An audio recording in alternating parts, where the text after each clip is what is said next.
I'm going to go through elaborative rehearsal. So this is an individual. I'm Carmen, Bob's friend from Toledo, psych major, looks like Lisa, sophomore, Carmen. This is elaborative rehearsal. That's where you're trying to implement all these different tools to allow you to remember this person so that you don't forget them. Versus the other individual to the left. Jane, I'm Jane. Jane, Joan, Carla, the second time they meet. For the other individual, they've now established a level of elaborative rehearsals. Where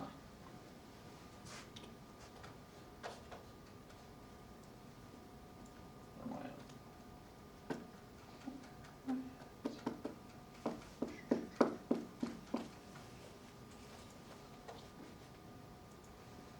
All right. So now, information processing, encode, store, and retrieve. Within that, you have meta-memory, understand the process of memory. As time progresses, you're looking at information processing.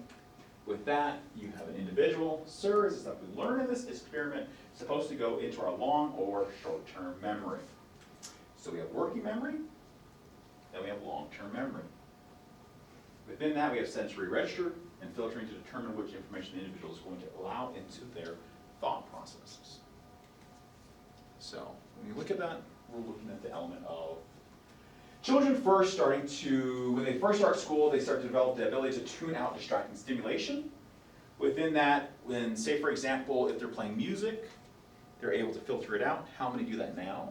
You have music in the background, or you have the TV on in the background, just as white noise. Children, one of the big things is they're not able to initially differentiate that, but as time progresses within middle childhood, they're now learning how to implement these different tools. So let me take a break right now. Good? All right, we're gonna take a small break. Stretch your legs, everything else. Get some blood flowing. And most of this information is very dull. There's no other way to go around it. And we try to bring it as how would you say it? Very dull, right?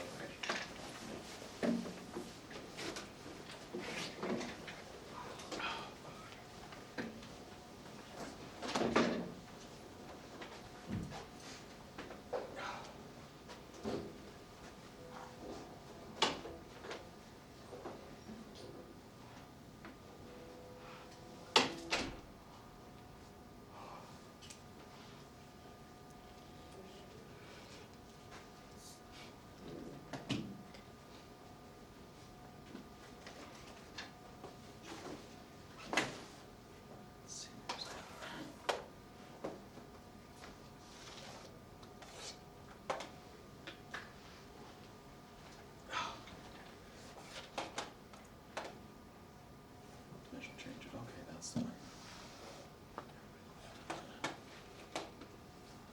Wow, you guys are barely on 34. You're still 111.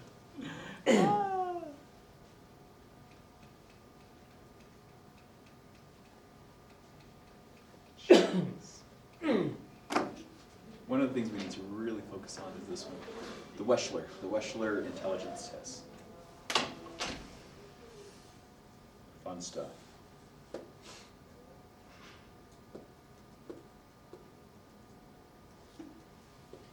So which stage do you find interesting? The adult age or?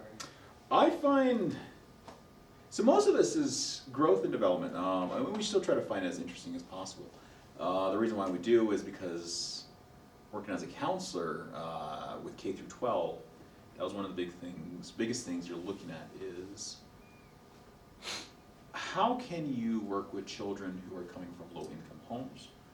But in addition to that, how can you work with them so that you're able to meet them halfway? Or even more than halfway. Because one of the big things is you have children who have no concept of what a healthy home looks like. And so what you're trying to do is create an environment for them that is healthy across the board. Okay. And so that's all it is. You're just trying to create a healthy standing point. because most of the families that I've worked with, or the children that I've worked with, either come from single-parent homes, come from homes where they got remarried, come from homes where they're dating again, and that's what we'll talk about eventually too. So within that, that's one of the things you're also taking into account when you're working with all these different kids. And the more you know, the better you're equipped to handle some of these situations. So how many are actually wanting to work into the area of childhood? Besides? Or how many are just taking this just because it was part of your requirement? It's fine. Because one of the biggest things is you may not see it now, you may not actually learn it now, but as time progresses, how many are actually wanting to go into the area of psychology itself? Okay. How many are wanting to go into social work? So with social work, you're coming across that. You're coming across families, you're coming across a vast amount. And I wish I could say that they're all great homes, but they're not. And so that's one of the biggest things you're trying to incorporate, and you're also trying to not be a shock. Because again, for some, this is a normal reality to them. And for the parents, sometimes they're in denial as well. They're looking at it thinking, no, this is living, this is surviving. They use historical trauma as an initial crutch. And I know I'm not supposed to say that, and I know historical trauma is there. But in addition to that, we also have the area of resilience. We know that people are resilient, and we know that individuals can grow from all these different elements and move on. But if we keep bringing up all these other things and saying this is what it is, it seems like, one, we're trying to put the blame on that and that alone. And so that's one of the big things where we're trying to look at and say, okay, if that's the case, how can we substitute this for that? And how can we make it a healthier home? Like, say, for example, the individual who came from a gang family. So the child was so worried about going home, but in addition to that, they didn't want to pay attention in class. In addition to that, they felt like school itself was ridiculous.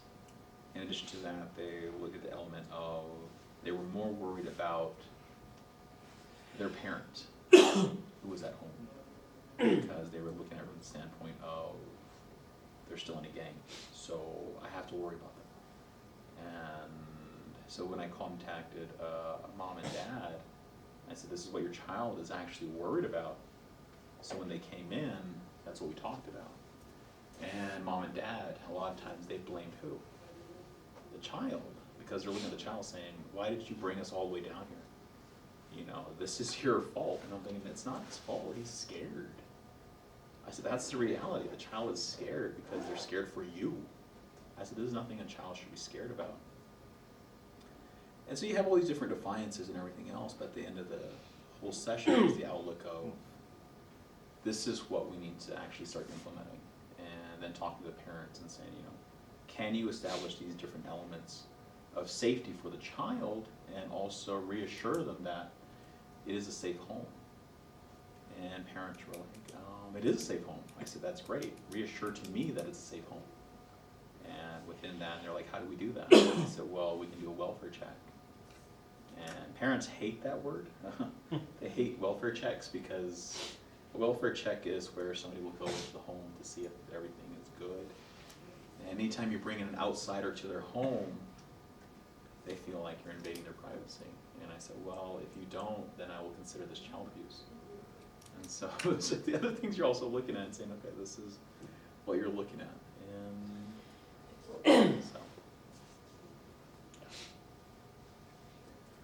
What if a child comes from a home where the mother is very active, well-disciplined, but the father is less those things? Mm-hmm. Is that where selection comes in, where the child will imitate the father more than the mother, who's more obedient and trying to... Obedient how? Like, discipline. Like trying to discipline the kids to clean their room and things like that. But then the father on this side is not on board with the mother, so will the child select the father or follow the father's behavior? So one of the big things is a child will try to acclimate to whoever they can get the most sympathy from. Oh, okay. And so if it's the mother, if it's the father, they'll try to play odds. You have children who try to play odds in terms of, and children are pretty good at that. They're really good at figuring out who's who in the home. From a young age, they've already figured that out. From a very young age, they've already learned to say, okay, you know, this is what this is. This is a setup of a structured home, and we'll talk about that too. Hopefully we get to, because we have one whole hour. Yay! Alrighty. So I'm going to show you a dimensional change card. Hold on, let me put it on from current slide. So I'm going to show you a dimensional change card. So this is executive functioning. Within that includes inhibitory control, and this is one of those things where the dimensional change card helps you to better, it's a small video, it helps you to better understand what is happening and how the child will implement the given task placed before them.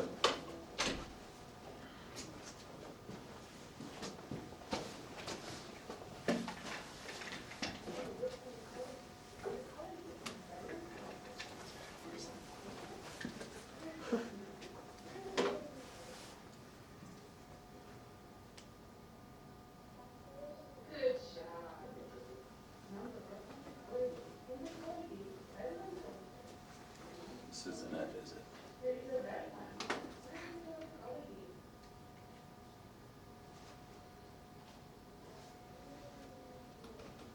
Good job. Okay, now we're gonna switch and play a new game. Okay, let me wind it back. Remember, we're from the color game. Hold on. Alrighty. So this is a dimensional, this is what's called sorting cards. The color game. Can you guys hear it? Blue one, okay. Here is a blue one. Where does it go in the color game? Good job. Remember, we're playing the color game. In the color game, red ones go here. Blue ones go here. Here is a red one. Max, where is it going? Can you turn up the volume? We can't really hear it. Hold on. Good job. Okay, now we're going to play a new game. We're not going to play the color game anymore. No way. We're going to play the shade game. Okay? In the shade game. Oh, go ahead. Can you guys hear it now? In the shade. Remember, we're playing the color. Can you guys hear it? Not really. Just a little. We can't really hear it. It's going to be on your end this time. It's going to be your volume. Okay. Okay, red ones go here. Blue ones go here. Here is a blue one. Where does it go in the color game? Good job. Remember, we're playing the color game. In the color game, red ones go here. Blue ones go here. Here is a red one. Max, where does it go in the color game?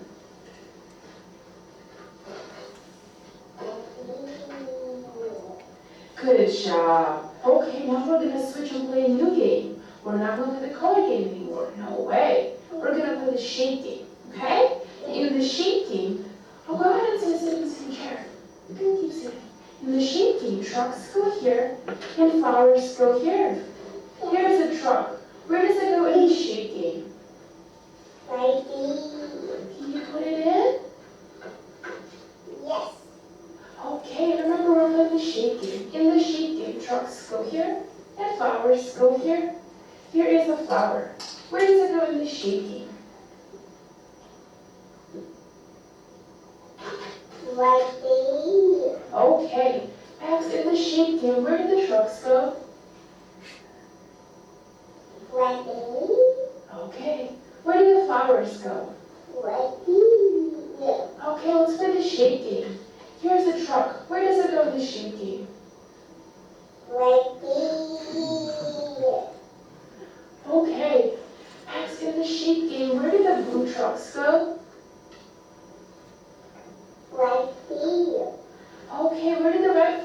so. Okay, let's play the shape game. Here's a blue truck. Where does it go in the shape game?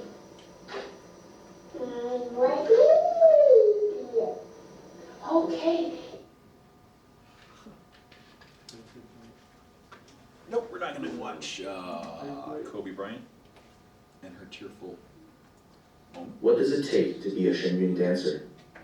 It takes a mind of steel and limbs of rubber. It takes pushing the body to its limits to know that the It looks like it hurts. Okay, if you ever want to become a dancer, there you go. So what does it take? So how many got that right? Sorry, as I turn it on vigorously. So how many got that little tiny, the shape game and everything else right? Hopefully you did. Hopefully you're able to understand that. So one of the big things is with kids, you're looking at that, you're looking and understanding the concepts for children, and one of the things is most 3-year-olds preservate during the post-switch phase, exhibiting a pattern of inflexibility similar to that seen in patients with prefrontal cortical damage. Right here. So if that's the case, one of the things you're also looking at, saying, okay, is there damage to that? By 5 years of age, most children switch when instructed to do so. If you notice that for the child, they're having some difficulties. So the child now said, what? They were looking at shapes rather than color. The child is still going by what? Color. They're still trying to, they're associating that. How many have ever been in that situation? You're asked to put the red blocks into the blue circles. But primarily you're still looking at color, so you still associate, and you associate, you associate. As time progresses, you're trying to break away from that. So this is executive functioning. Within that, when a child starts school, one of the big things they're looking at is organizing the recurring processes. Toothbrushing, buttoning, zipping, tying, sitting, and doing math. You're trying to reincorporate that, or you're trying to incorporate that in their everyday interactions. So these are what are considered scripts. So now, intelligence. Most people think they live in Lake Wobegon, where all the women are strong, all the men are good looking, and the children are above average. Now, at least that is how parents think of their children. And this is the why intelligence tests were what? Tolerated in the US. So this is the Wechsler intelligence test. Within that is the most widely used test.